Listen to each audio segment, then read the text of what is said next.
హస్తినాపురానికి ఇది చాలా కఠినమైన కాలం.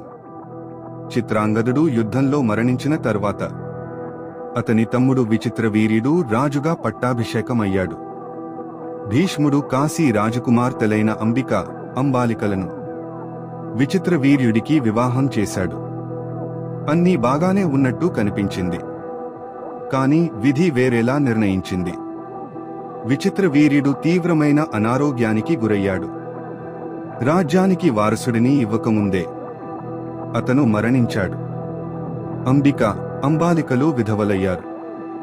హస్తినాపుర సింహాసనం ఖాళీగా మారింది. కురువంశానికి వారసుడు లేకుండా పోయాడు. సత్యవతి తీవ్ర ఆందోళనకు గురైంది. భీష్ముడు తన ప్రతిజ్ఞ వల్ల వివాహం చేసుకోలేడు. అయితే రాజ్యానికి వారసుడు ఎలా పుడతాడు? ఆ సమయంలో సత్యవతి ఒక సంచలన నిర్ణయం తీసుకుంది. తన కుమారుడైన వ్యాస మహర్షిని పిలిపించింది. ఆ నిర్ణయం మహాభారత కథనే పూర్తిగా మార్చేసింది. ఇక తరువాత ఏమైంది? ధృతరాష్ట్రుడు, పాండు, విదురులు ఎలా పుట్టారు? తెలుసుకోవాలంటే తరువాతి భాగాన్ని మిస్ అవ్వకండి.